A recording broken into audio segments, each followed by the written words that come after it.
अस्सलाम वालेकुम प्यारे बच्चों, मैं मोहम्मद राशिद मुस्लिम मोहम्मदिया इंटर कॉलेज में सहायक अध्यापक गणित के पद पर कार्यरत हूँ।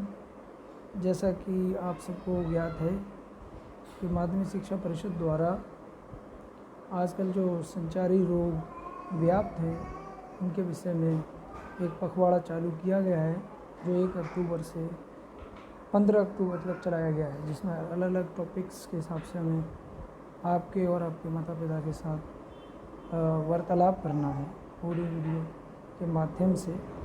तो आज दिनांक 3 अक्टूबर 2020 को हमें एक स्वास्थ्य कर्मी यानी डॉक्टर के सहयोग से आपको वेक्टर जनित रोगों के विषय में अवगत कराना है। तो वेक्टर जनित रोग जिन्हें हम कहते हैं वेक्टर बॉर्न डिसीज़, यानी ऐसी बीमारियां जो जीवाणुओं द्वारा एक दूसरे से फैलती हैं, संक्रमित व्यक्ति से स्वस्थ मनुष्य में पहुंच जाती हैं।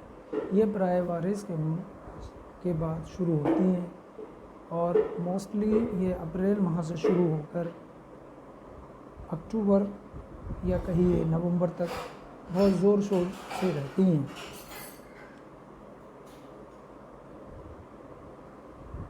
वेक्टर जनित बीमारियों में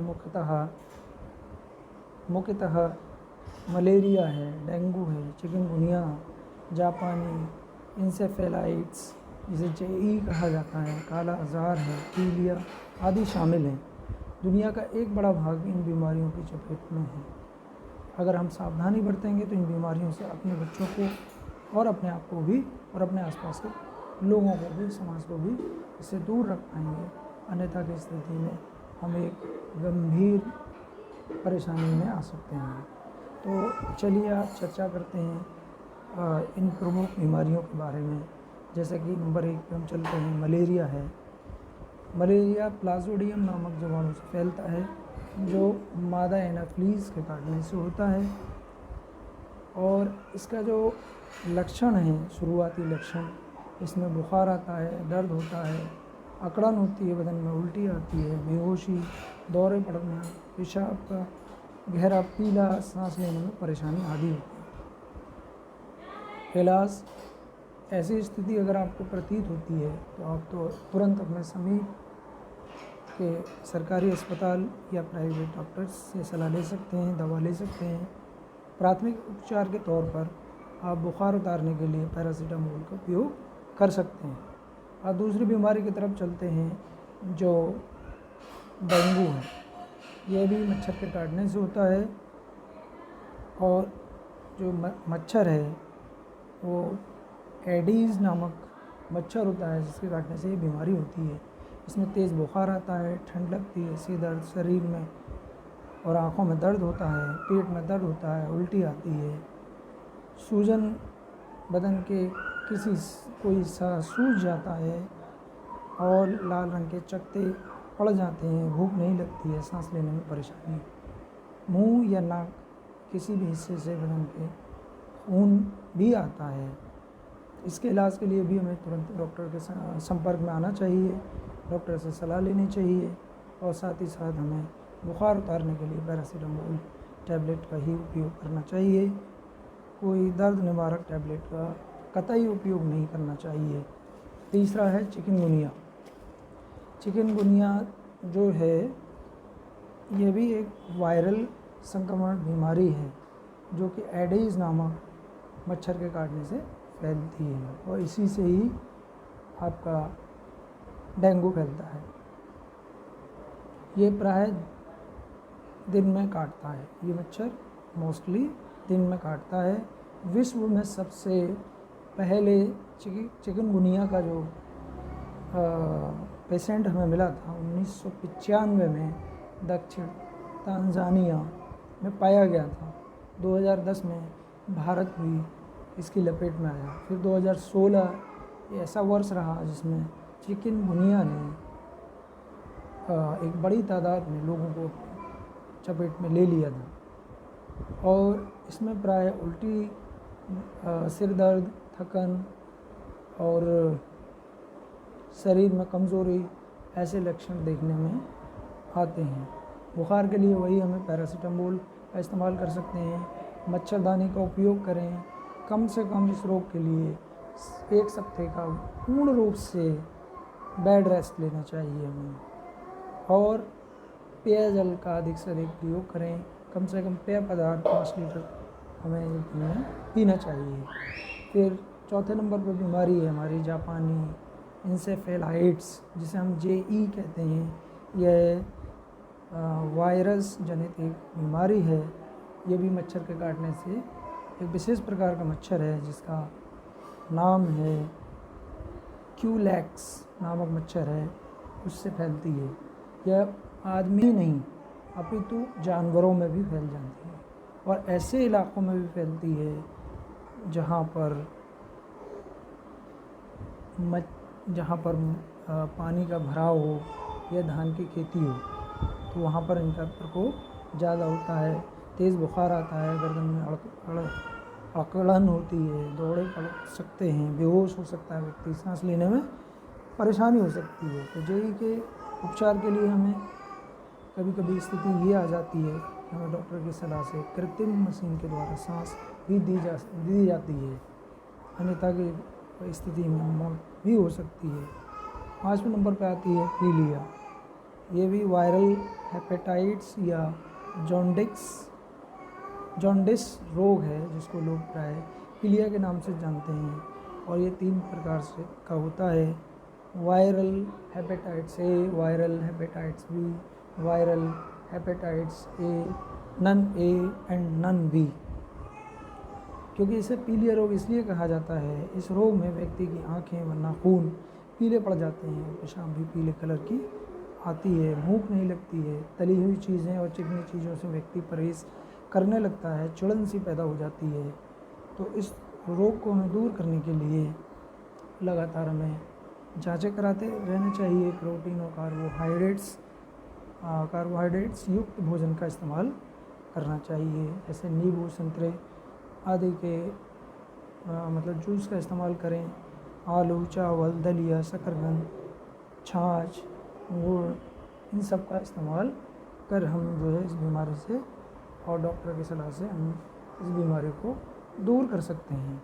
तो आइए प्यारे बच्चों, इसी जानकारी को थोड़ा और विस्तृत रूप से हम थोड़ा सा आपको देना चाह रहे हैं।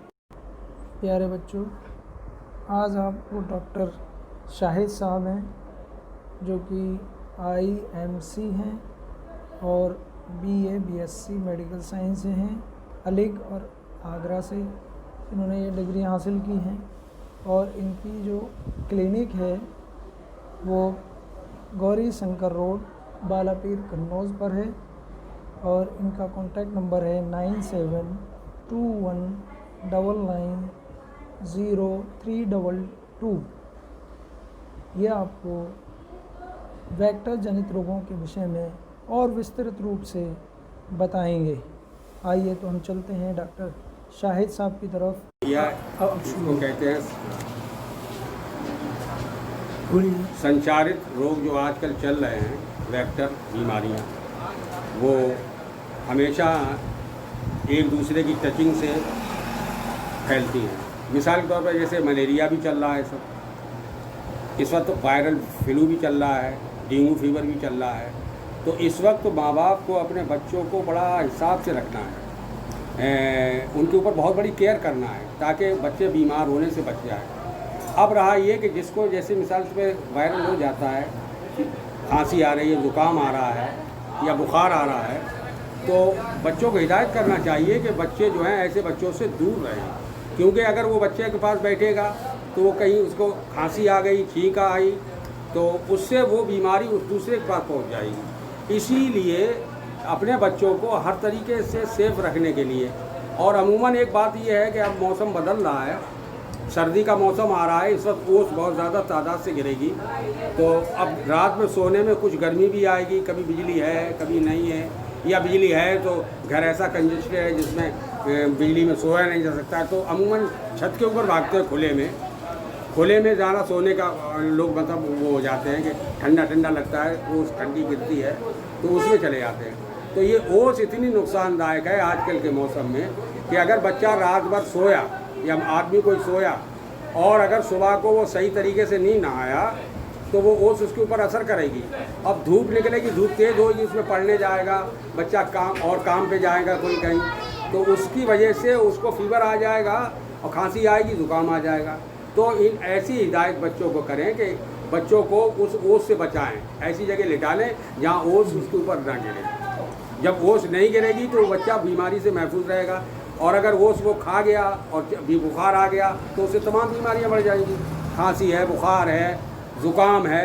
अब वो जाके बच्चा स्कूल जाएगा या कोई किसी के पास जाएगा जो इन्फेक्टेड है, तो वो खांसेगा, ज़ुकाम आएगा, उसको चीखेगा, तो वो बच्चे को जो बराबर बैठा है, जो बच्चे पढ़ने वाले वहाँ पर चीखेगा, तो उन बच्चों को वो संचारित हो जाएगा।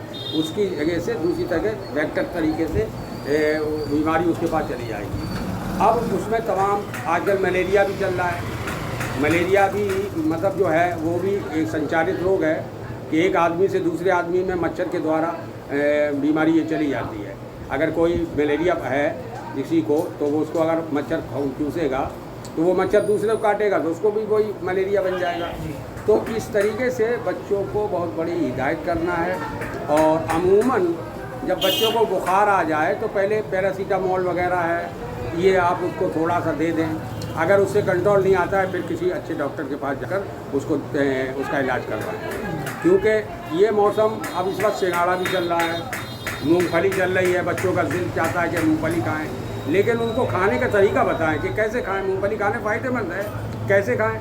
मूंगफली खा के गुड़ खा लें फ़ायदा है, नमक खा लें फ़ायदा है, लेकिन अमूमन बच्चा मूंगफली खाता है, सिंघाड़ा खाता है और उसके बाद उसके अंदर प्यास की एक शिद्दत बढ़ती है तो उसमें वो पानी ले लेता है।